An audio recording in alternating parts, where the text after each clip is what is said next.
script. It's not very long at all. Beautiful. So this will be easy for anyone who doesn't know. I wonder how honest this is. So this is from Al Jazeera. Take it for what you will, but this is a pretty widely accepted story at this point. The Atlantic magazine has published U.S. attack plans against Yemen's Houthi rebels, mistakenly shared in a group chat that includes its editor-in-chief, Jeffrey Goldberg.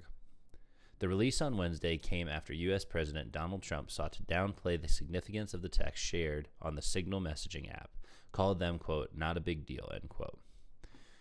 Some of the most crucial of public messages appear to have been sent on March 15th by an account seeming to belong to Secretary of Defense Pete Hegseth as the U.S. military prepared to carry out its attack on Yemen. Vice President J.D. Vance, National Security Advisor Mike Waltz, CIA Director John Ratcliffe, White House Chief of Staff Susie Wiles, purportedly White House Homeland Security Advisor Stephen Miller, what a bitch, and Director of National Intelligence Tulsi Gabbard, TG, so SM and TG for the last two, were among those present in the chat. Good times, good times. Love to see it. So here is a detailed transcript of the senior U.S. officials discussing the strikes on the day that they took place. So I just went ahead and pulled the transcript because I feel like that's the easiest one. There's that little brief back and forth. I do think there was some redacted information here, just so we know, just like with the Mueller report. We'll just always include whether or not something's redacted. I think it's important to know. I think the information that was redacted from this one that Jeffrey Goldberg, I believe, had access to was CIA operatives' real-time status. Like the fact that we had an asset on the ground and then giving away I believe their name.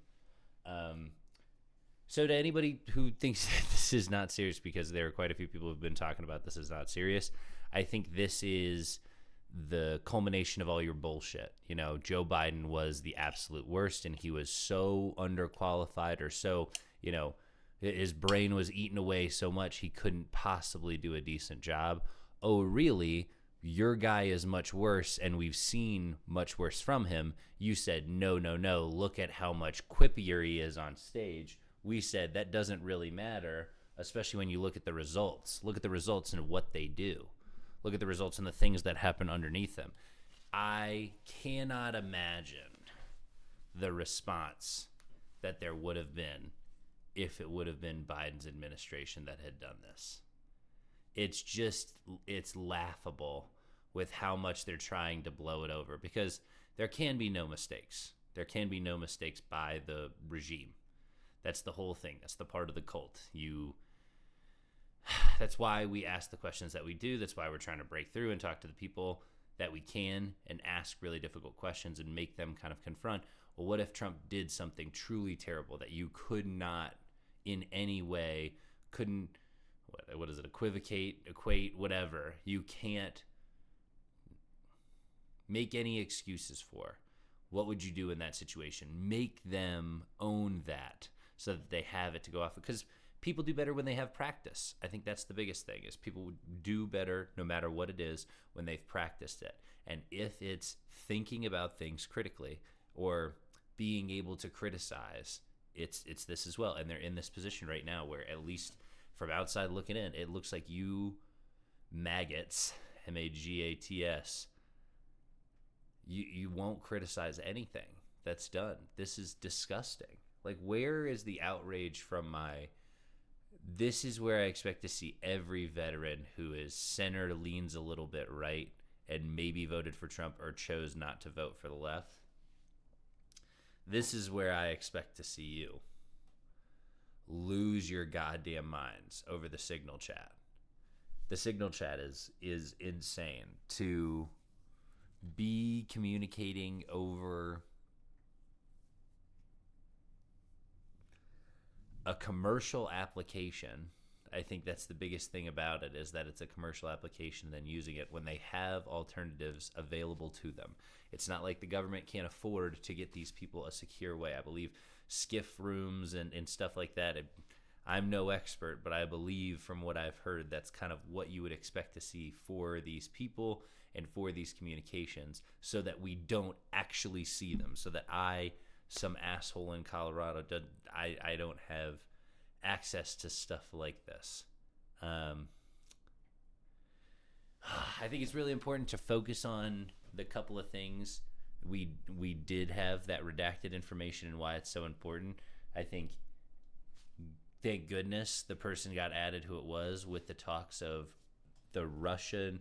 So one of the team members who received messages while they were in this chat, I don't know if they sent messages, but who knows how all that matters. I'm not the computer guy. Was apparently in Russia using this chat in order to do it. So imagine the potential danger if this was shared, or it still may.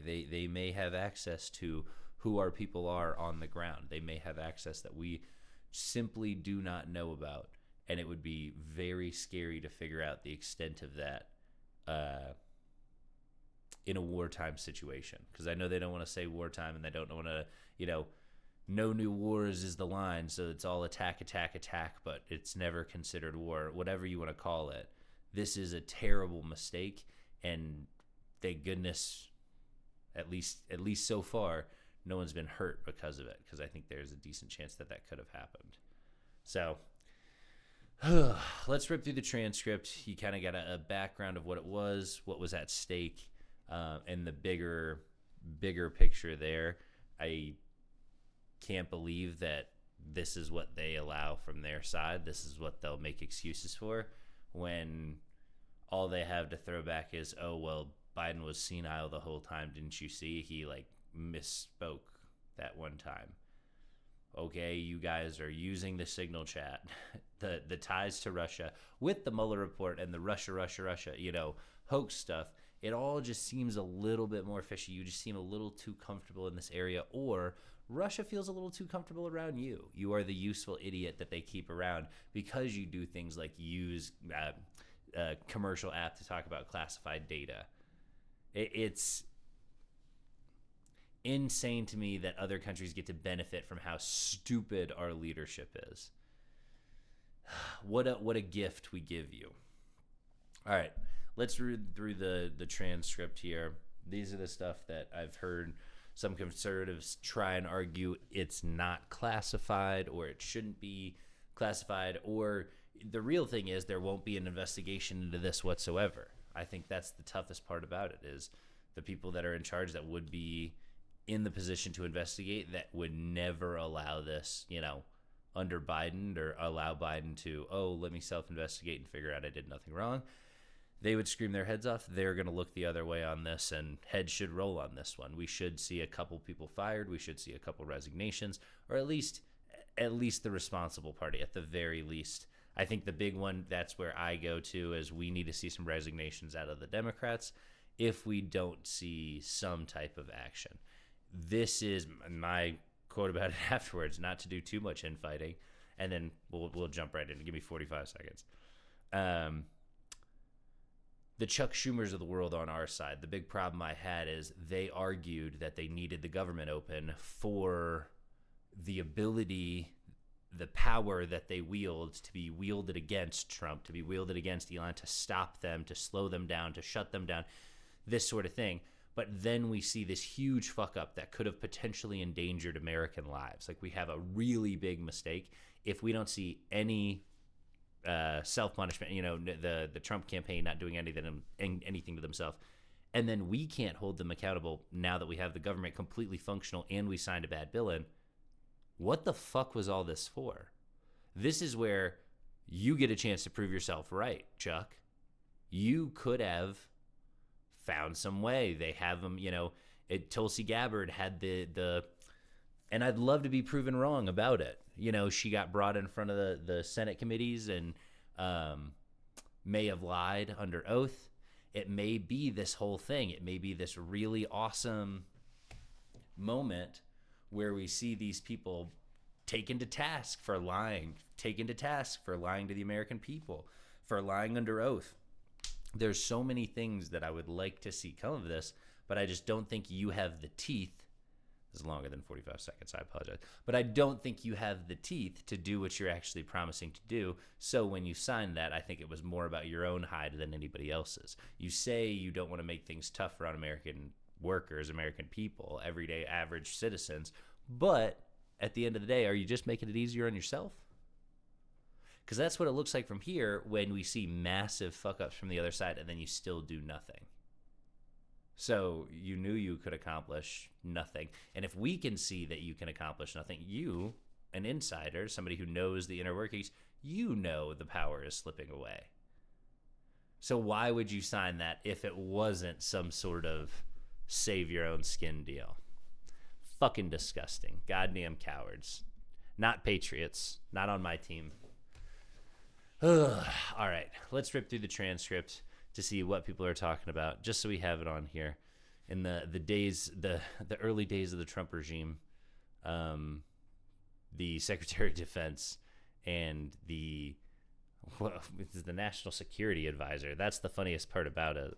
The National Security Advisor, Mike Walls, is the one who's actually being looked at for who done did it, who added the reporter who wasn't supposed to be on there. So the National Security Advisor is the one who fucked up the security.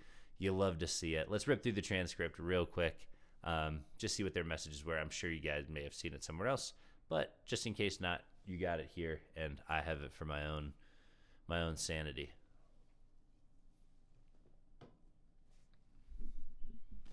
Pete Hegseth, 11:44 Eastern Time. Bullet point. Team update. Time now, 11:44 Eastern Time. Weather is favorable, just confirmed with CENTCOM, CENTCOM. We are a go for mission launch. 12:15 Eastern Time. F-18's launch, first strike package. 13:45. Trigger-based F-18 first strike window starts. Target terrorist is at his known location, so should be on time. Also, strike drones launch. MQ-9s. Insane that this is the type of stuff that's launched. I know it might sound like a bunch of gibberish, but it's just kind of insane that we're seeing this stuff. And again, this is from March 15th. This is not long ago at all. This is insane that we have access to this already. 14:10. More F-18s launch. Second strike package. 14:15. Strike drones on target. This is when the first bombs will definitely drop, pending earlier, quote, trigger-based, end quote, targets. 15:36. F-18 second strike starts. Also, first sea-based Tomahawks launched. More to follow, per timeline. We are currently clean on OPSEC. Oof. What a terrible line to include in what eventually gets leaked. We are currently clean on OPSEC. Oh, Godspeed to our warriors. Ugh. Vance. 12:13. I will say a prayer for victory. What a fucking loser. Waltz. 13:48. VP. Building collapsed. Had multiple positive ID. Pete. Carilla. The IC. Amazing job. Oh my gosh. Including like names and shit like that. Vance. 13:54. What? Waltz. Typing too fast. 1400. The first target, their top missile guy. We had positive ID of him walking into his girlfriend's building, and it's now collapsed. Vance, 1401. Excellent. Ratcliffe, 1436. A good start. Waltz, U.S. Rubio, 1714. Good job, Pete, and your team. Waltz, 1715. The team in MAL did a great job as well. Stephen Miller, 1718. Great work, all. Powerful start. Ugh, what a fucking loser. What a fucking loser. I hate him so much. Just so we know, let's all take a look at the face of just a fucking loser. Just so we know, this fucking guy. I don't know if you can blow it up picture. I don't want to look at this fucking loser. Fuck that guy. Remember that. Powerful start. Ugh. Gross. Hegseth, 1720 Eastern Time. CENTCOM is on point. Great job, all. More strikes ongoing for hours tonight, and will provide full initial report tomorrow. But on time, on target, and good readout so far. Wiles, 1721. Kudos to all, most particularly those in theater and CENTCOM. Really great. God bless. Steve Witkoff, Middle East Special Envoy, 1747. U.S. Gabbard, 1835. Great works and effects. Below parts of the transcript revealing the buildup to the attacks.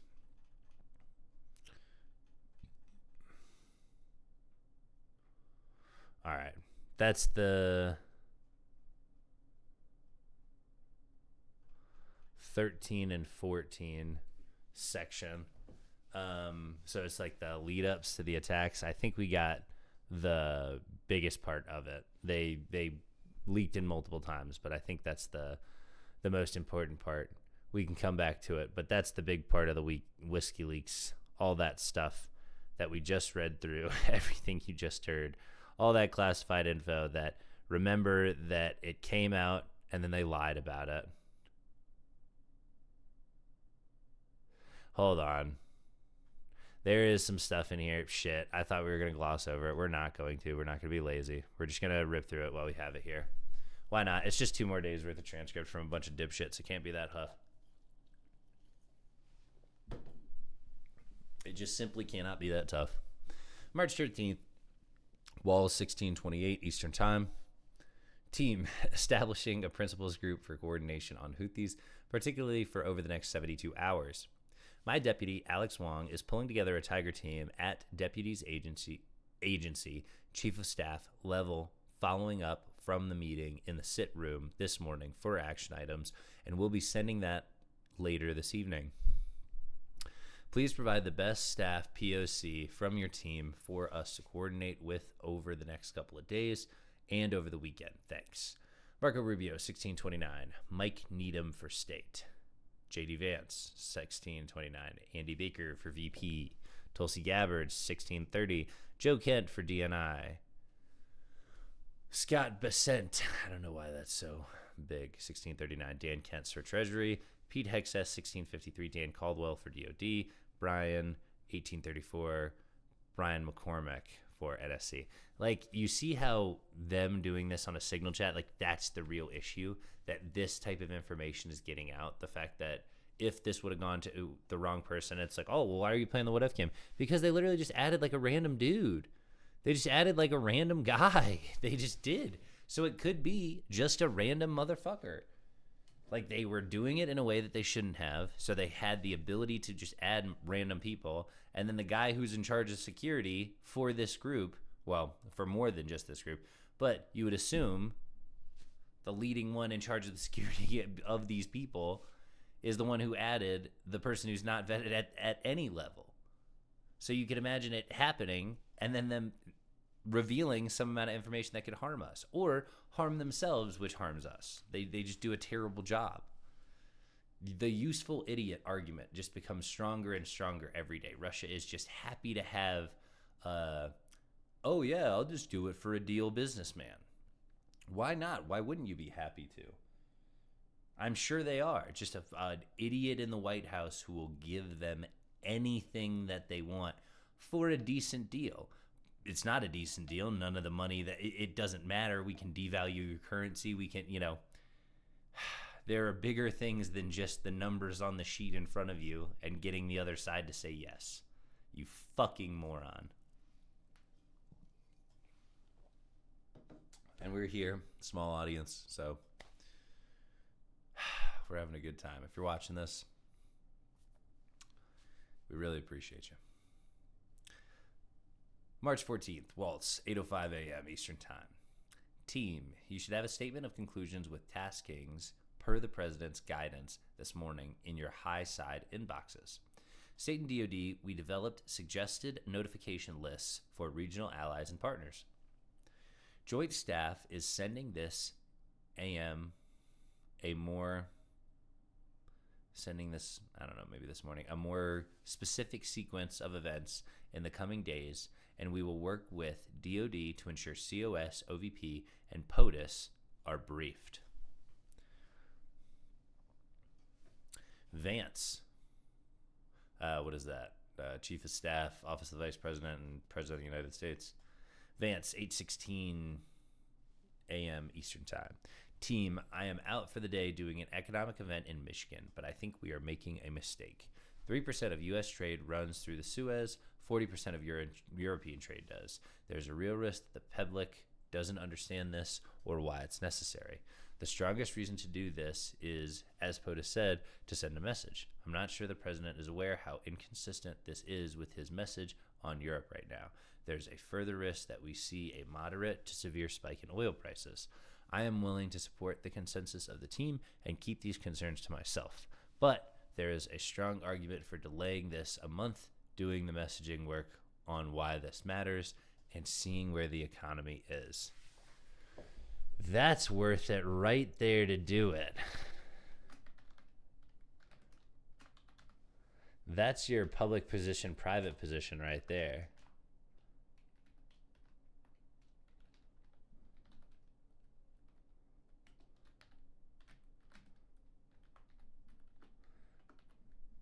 I know no one cares.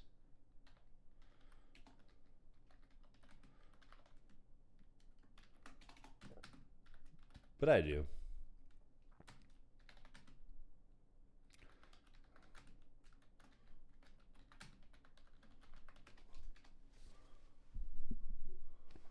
Because that's what, like, I'm willing to support something in public that I don't support in private.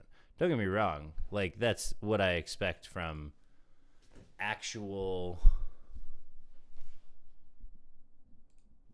politicians who know how to operate. I understand that there is something, like, if, for example, I think I'll make my argument here. Why the fuck not? I'm here. I'm talking.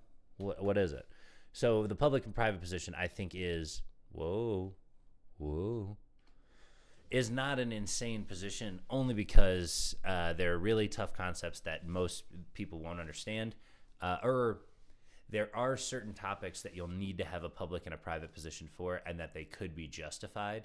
Therefore, if it can be justified in some positions, I can understand the argument to be made in others. It doesn't mean that you always need to have it or something like that, but hear the example and then make your judgment. So, say you lived in a country where reading comprehension, the ability to read or the ability to critically analyze the information in front of you and its veracity and be able to get back something.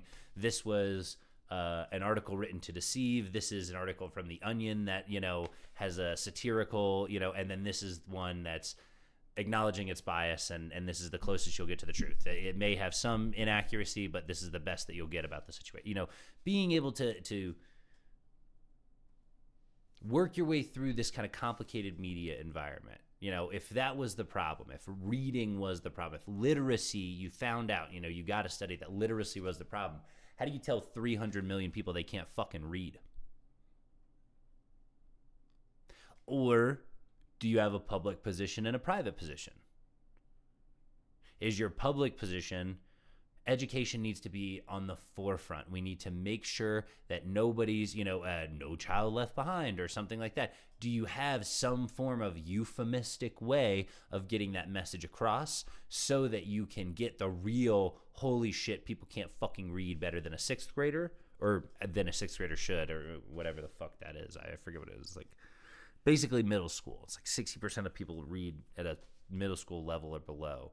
So when you're creating your messaging, you just have to stay simple, more to the argument for the public and private position. Sometimes you can't give all the nuance and everything. You have to boil it down to, if the glove don't fit, you must acquit. You have to boil it down to something people can understand. And acquittal is even a difficult enough topic to understand. I remember people getting stuff like that messed up. It's like, oh, acquit? That sounds bad. Like, it's a difficult thing to navigate, this messaging game, to hear it boiled down by this side that says you can't have a public position and a private position, but then have them just openly admit in every message that we see from them, this is just a message, a peek behind the curtain. Of course they have a public position and a private position. His public position is he doesn't stand behind this and he didn't want the strike at all, but he's willing to stand behind it, and he's willing to toe the line. He's willing to just say it.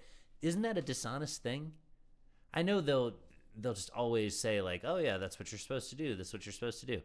Okay, cool. Why aren't you at least, if that's what we're playing, if that's the game that we're playing, why aren't you understanding when the other side does exactly that? That's the silly part for me. So that's why we pull stuff like that. That's why I think it's important.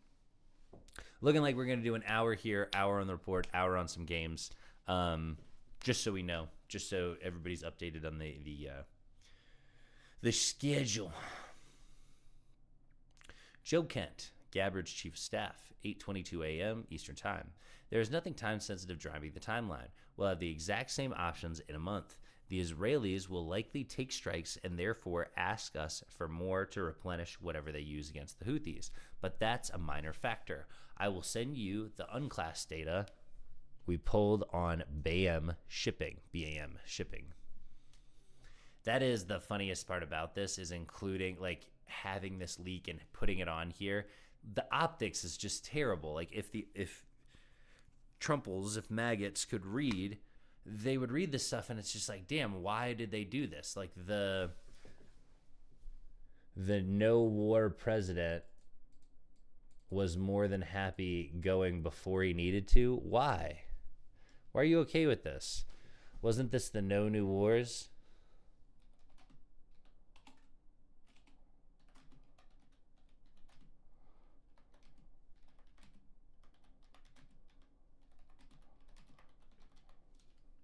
Like, wasn't that one of the big things?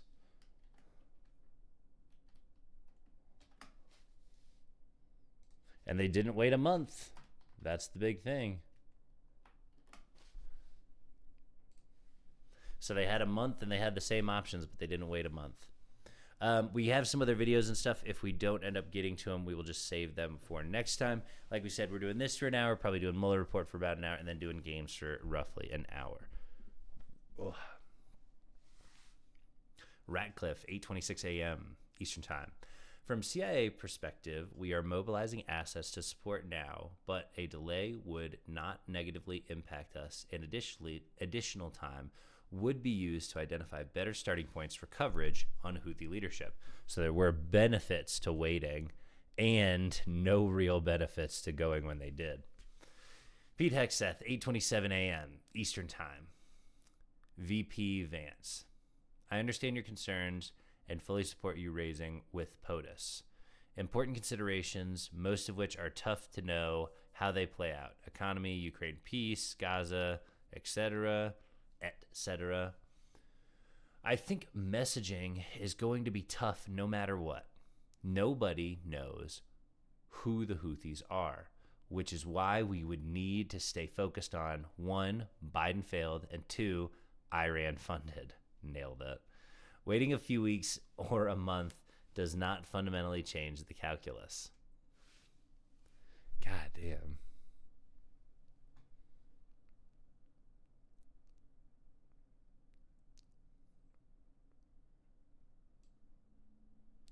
I'm just copying this whole fucking thing. It's just too goddamn good. So Hexeth here is talking about like how they're going to do the messaging afterwards, and then the possible negatives if people should see this. It's just phenomenal here. I think messaging is going to be tough no matter what. Nobody knows who the Houthis are, which is why we would need to stay focused on, 1, Biden failed. Whatever happens, it's Biden's fault. And 2, it's Iran funded. Waiting a few weeks or a month does not fundamentally change the calculus, which again, why the fuck did they do this now? 2 immediate risks on waiting. This leaks and we look indecisive. Oh, would never want that. Israel takes an action first, or Gaza ceasefire falls apart and we don't get to start this on our own terms. We can manage both. We are prepared to execute, and if I had final go or no-go vote, I believe we should. This is not about the Houthis. I see it as 2 things. 1, restoring freedom of navigation, a core national interest, and 2, reestablish deterrence, which Biden cratered. But we can easily pause, and if we do, I will do all we can to enforce 100% OPSEC. I welcome other thoughts. So this is them contemplating his big thing. Number 1, it's important that you put things in order. This leaks and we look indecisive. We wouldn't want to consider a strike and then not have done it as soon as we could have, because then it would look like we don't know what we're fucking doing. Yeah, I had opposite workout on this one, fucking idiot. Well, it's 8:32 a.m. Eastern Time. The trade figures we have are 15% of global and 30% of container. It's difficult to break that down to U.S. specific because much of container either going through the Red Sea till or around the Cape of Good Hope are component going to Europe that turns into manufactured goods for transatlantic trade to the United States. Whether we pull the plug or not today, European navies do not have the capability to defend against the types of sophisticated anti-ship cruise missiles and drones the Houthis are now using. So, whether it's now or several weeks from now, it will have to be the United States that reopens these shipping lanes. Per the President's request, we are working with DoD and state to determine how to compile the cost associated and levy them on the Europeans. Gotta make sure you count that cost. Waltz, 8:42 a.m. Eastern Time. Oh my God, what if that's like the circle we're coming around to? They find out that like soft power is actually useful. That they just rediscover soft power, but it just takes them like 2 years. And then they just slowly figure out like, oh yeah, well you don't actually have to like it. So other people don't want to die, so we don't have to fight them. And there are bad actors in the world, so you can like, push them back. But then, once you have them at bay, you can just use your soft power and then just kind of flat, once you're in like good positions. What if they just rediscover it in a while and all we did was lose a foothold? That's it. That's like the only thing. We slipped for a little bit and China was able to gain a foothold. Ugh. Why does it all have to be so stupid?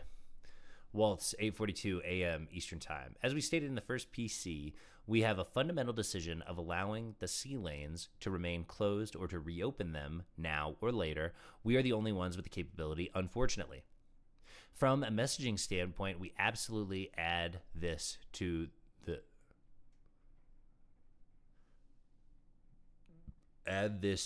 of horribles on why the Europeans must invest in their defense. Add this to the list, maybe. I have no idea what they're trying to say, but basically that Europe needs to pay more because they're unprepared for stuff like this, which who knows if any of this is true. I would have to do like a whole deep dive because you just can't trust anything these people say, even to each other. Of course they're lying. It's like, oh, why would they lie to each other? Because they're fucking liars. That's what they do. Vance, 8:45 a.m. Eastern Time, at Pete Hexeth.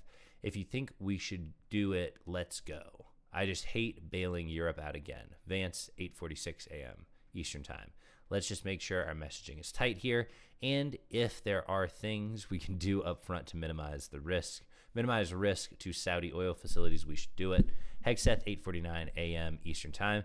VP, I fully share your loathing of European freeloading. It's pathetic, but Mike is correct. We're the only ones on the planet on our side of the ledger who can do this. Nobody else even close. Question is timing. I feel like now is a good time as any. Given POTUS directive to reopen shipping lanes, I think we should go, but POTUS still retains 24-hour decision space. As I heard it, the president was clear, green light, but we soon make clear to Egypt and Europe what we expect in return. This is from SM, Stephen Miller, 935. Sorry. We also need to figure out how to enforce such a requirement, e.g., if Europe does remunerate, then what? If the U.S. successfully restores freedom of navigation at great cost, there needs to be some further economic gain extracted in return. So this is what we are now. We're mercenaries, according to Stephen Miller. Fucking loser. Hexeth, 9:46 a.m. Agree. All right, we got a little bit more time to go through some stuff. I'm glad we got what we did. Actually, let's get that from Stephen Miller. What a piece of shit.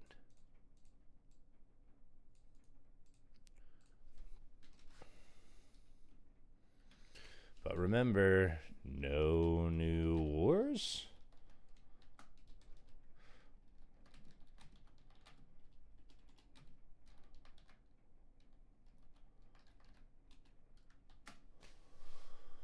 Boom. It's not about freedom or anything like that. It's simply about money. It's about getting that money. Speaking of, judge demands flight details as Trump administration defends deportations. I think we are still caught up in the middle of this, so I'm not going to do a deep dive today. We got about 20 minutes in this section of just kind of going through and recap, so we're just going to keep bouncing around. Big one with this, last that I heard, so I'm just some asshole. Basically, I'll read their summary here, but this is from a couple of days ago. So the U.S. Chief Justice rejects impeachment as response to disagreement with a jurist's ruling. Judge Boasberg temporarily halted the deportations. ACLU lawyer disputes Trump's claim about deported immigrants, blah, blah, blah. A whole bunch of bullshit. The big thing is they already deported them. They're already in this prison. They don't know if they have the right to. And they were ordered to turn the flights around. They did not. And so they were asked, well, when did you get that order? And where were the flights when that happened? And now they are arguing that that is classified. They're not allowed to do that. But just so you know, the info that we just went through, all that stuff about F-18s and when they're going to strike and which, person is there that they sent to someone, that is not classified. So because they accidentally shared that, they're saying that is not classified. And because this benefits them, this is. Just so you know, these people have no spines. These people are disgusting, and that's the important thing to remember. We will keep posted on this one. Not closing this tab, just staying on this one. But there just hasn't been any update anytime recently. All right, this was a weird one as well. We're just doing a brief overview just because what can you say about censorship? It's just so big nowadays. And we're trying to fight our way around it. We're not doing a great job right now, but we'll hopefully do better later. Elon Musk directly pressured Reddit CEO to ban r white people Twitter, delete the subreddits Doge post, and undo ban on X links. New report reveals. So all this stuff. Today, an article by The Verge, blah, blah, blah, tells us about this. As it turns out, Musk wasn't only using his X platform to call out content on Reddit, he was also privately messaging Reddit CEO Steve Huffman, according to people familiar with the matter. Shortly after the two CEOs exchanged text messages, Reddit enacted a 72-hour ban on, quote, white people Twitter, end quote, subreddit that hosted a thread about Doge employees, citing the, quote, prevalent of violent content, end quote. The specific thread Musk shared on X was also deleted, including hundreds of comments that didn't call for violence or doxing. After one wrote, quote, Musk is coming for our comics, end quote, which was one of the subreddits that was banning links to X, another responded by calling him a, quote, giant baby, end quote, according to the screenshots of the conversation that were shared with me. Quote, Elon called out death threats, end quote, wrote another Reddit moderator. Quote, he should not be able to influence Reddit, but if what he calls out is death threats, then of course they need to come down, end quote. Yet another responded, quote, oh, I don't have any problem removing rule-breaking content and taking the respective administrative action on said accounts, but I find it a bit problematic that he's able to exert influence on both public and private institutions. It is pretty scary. The lifting of bans on X ultimately did not come to pass. So far, Reddit does not appear to have intervened in any moderator decisions to ban X links from subreddits. So Musk is branching out, so from his creepy, weird behavior of trying to control stuff on X and how gross X has become ever since he went private. Why the fuck did he go private? Is it so he can take Russian money? Who fucking knows? Who fucking cares? Oh, wait, we do, if it's destroying the fucking world. And we can see here that he's not just stopping there. He's influencing Reddit, but then he's also influencing... For anybody who didn't see this, this one was a special one. They're just bringing back an oldie, but a moldy. A terrible, terrible thing. Paying people to vote in certain things. So paying people to vote or not vote is not allowed, and he is being sued for this. But Musk announces $1 million for Wisconsin voter in Supreme Court race. Of course, we, the opposition, call it corrupt. And I think one of the biggest things about it is just how normal it is being reported. This is the crumbling of a democracy, and you are seeing it reported in the news like it's any other day. It's very frustrating. It's why I rail against things like the Times. It's why I rail against this. We have institutions here that are just making it out like it is the normal practice to do these things. If you ever went, if you ever cared about this country, these are the things that erode it. If Musk can do this, why not anybody? And think about any little town and any little province and any little... There are so many rich people in so many little nooks and crannies of America. How long is it until we have feudalism once more? Until you can buy off the magistrate and you can buy off the local cops and you have your own little army and everything's fine as long as you don't come through this part of Texas, as long as you don't come through this part of West Virginia where somebody just decided, well, I could probably get 40 years happy on this earth if I just took over a town.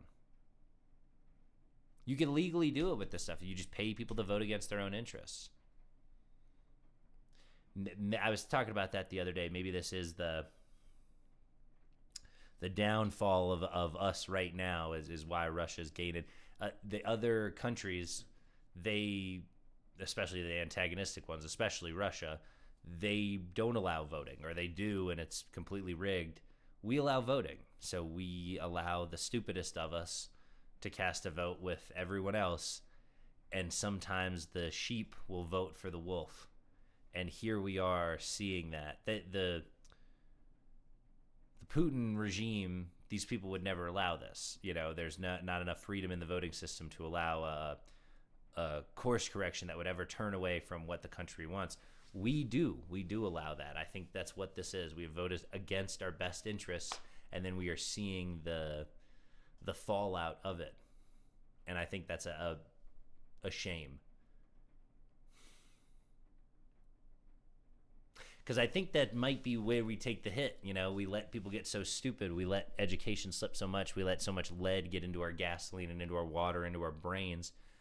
Everybody's running around so goddamn stupid that we never thought about, if stupid people are allowed to vote for long enough, they're going to eventually vote for a stupid person. And it's like, why can't you reason with them? It's like, you let them be stupid. You let them.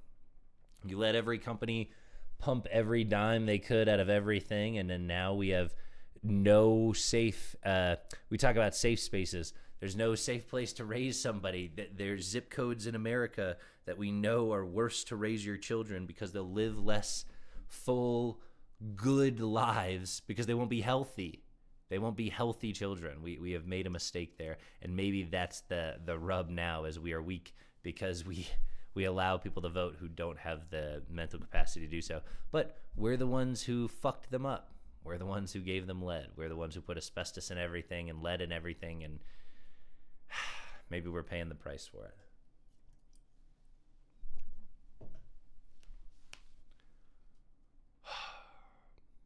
It's kind of a depressing one. There's no answer on this one yet. We'll, of course, follow up to see, but it's not a good look. It is state-based, so I do think it will be separate, so it may bring up a constitutional crisis, or at least a question of how these things are going to be handled under the Trump regime, when there are state charges for where somebody who is federally protected for whatever fucking reason. I think they've labeled him as a federal employee now, or a special employee, so he's limited in the days that he can work. So he has a clock running. But speaking of, constitutional crises are just popping up all over the place. Like, they're literally everywhere you go. Speaker of the House, Mike Johnson, says Congress can eliminate the district courts. This was wild. So basically, because he doesn't like the rulings that have gone against Trump, and he calls them a dangerous trend, he is talking about Congress's ability to cut funding from the courts, the lower district courts, or the lower district federal court. I don't fucking know how all this shit works, but basically, the way it's all written down, the Congress having the purse strings, they can loosen them for the president, as they have, and they've given away some of their power to the executive, which they have, but they can also take some away. I don't think they can actually take away the funding for judges, and this was off a very brief glance through, and we'll have to monitor this as this goes. It's something that's been mentioned but hasn't taken effect yet. We'll see next week. We'll bring more, and we'll be back every Saturday for our weekly catch-up, so you'll see us there. But Mike Johnson alluded to, or basically talked about, the elimination of these courts by just taking the funding. You can't pay for any of the other staff or anything like that. The judges will be paid, but there won't be any other staff or any ability to run the court. So you won't have any ability to stand in opposition is the idea.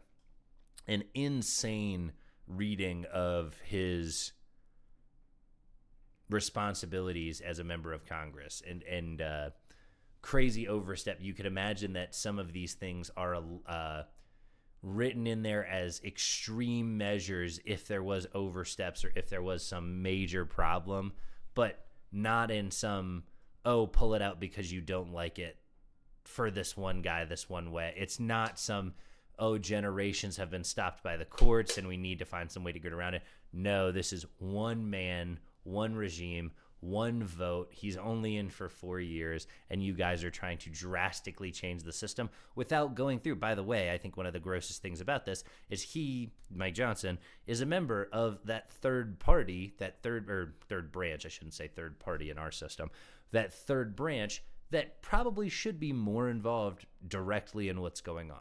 That should probably be what we're seeing, is them being more involved by writing bills, writing laws, getting things out there for Trump that are passed in the House, and then he's working with people in the Senate, getting bills passed the way they did with the continuing resolution bill. I fucking hate it, but that's how they need to be doing more of those things. Instead of doing that, Mike Johnson gives some of his power to the executive earlier in the month, and then absolutely tries to, constrain all the ability of the courts to do their function under the Constitution because you just don't like it. Insane readings of your job. And remember, this is what every Democrat has to do now. This is the what would Mitch McConnell do? They would stick their heels in the sand and they wouldn't allow it. This is why Chuck Schumer shouldn't have worked with these people, is because they are going to do something this awful by defunding the courts, and you're not going to have a damn thing to do about it, and you're going to turn around and you're going to look at us and you're going to say, what was I supposed to, how was I supposed to know that he could just not do it? How was I supposed to know that was just an option? Because everybody told you that that was exactly the case. Ugh. Speaking of even more constitutional crisis, you want to be more scared, you want to see some goofy, crazy shit, this bothered me to my core. Just so you know, this is how easy it could happen. Why not you?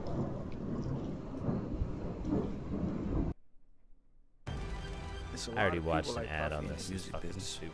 Exposing Puffy means expose. People have no shame. Speaking of no shame. All right, so watch here. So they stop this poor gal. So they come out after this gal.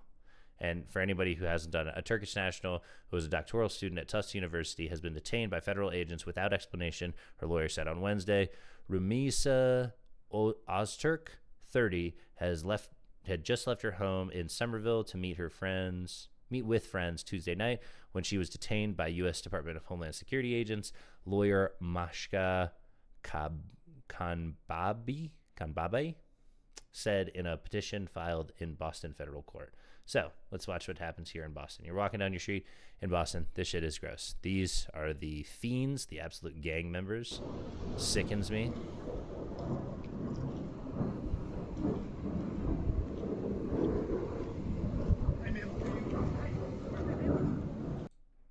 Hi, ma'am. How are you? So they surround her. This is the thing. Their job is to detain her. Thank goodness somebody who's filming asked some pretty important questions. I think the biggest one for me is, it sickens me. They have a woman here who tells her not to fight, who tells her to just stay calm.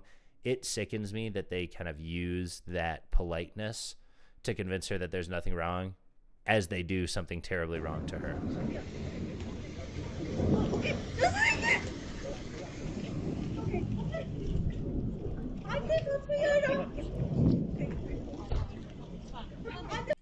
Remember, this is an innocent person.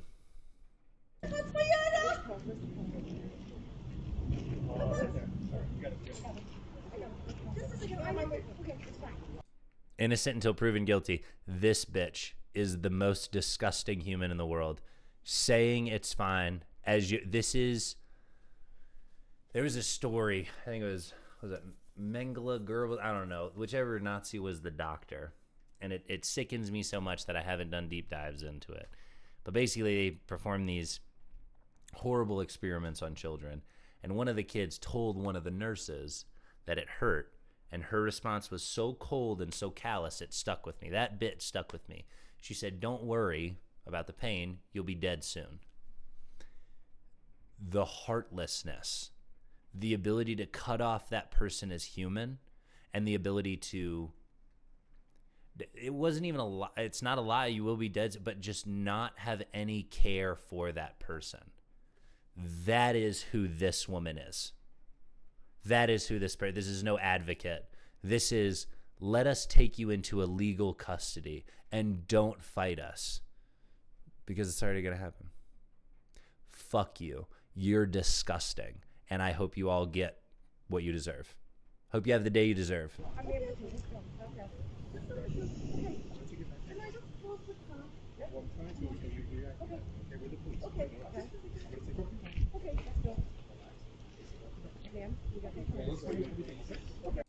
Ma'am, we're going to relax. We are covering our faces because we are disgusted by what we're doing, and we're terrible fucking people, and we know we're in the wrong. We're the fucking Gestapo. We're the fucking worst, but stay calm. Fuck these people. These are the people who will come. This is why you respond. If you see a video like this and this doesn't wake you the fuck up and make you take it seriously, I don't know what will. The only thing that will make you understand the danger other than seeing this video is when they come for you. That's the only thing. If you can't see this and understand that this could be you and you could be shipped off to some prison with a judge saying, hey, bring that person back, and them saying, nope, we're not fucking gonna. It's classified. That's it. They have shipped people off that they don't know their legal status. They don't know whether or not they have the right to ship them to where they've shipped them. And they are detaining people like this that they don't know if they have the right to. Everything is being done in a big question mark. Why the fuck don't you think it could be you? But I'm just some asshole in Colorado. Yep.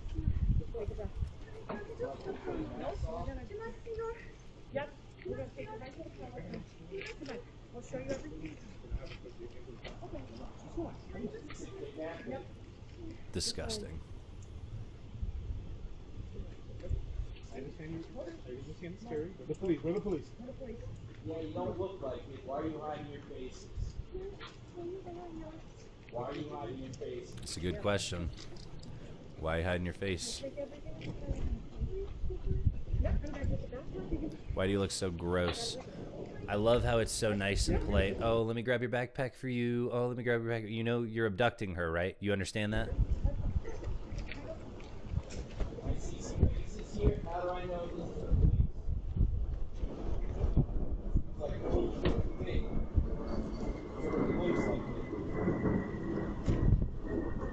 And there she goes. If we never see this person again, what should she have done? Should she have fought more? I believe that's what you do. You fight more, right?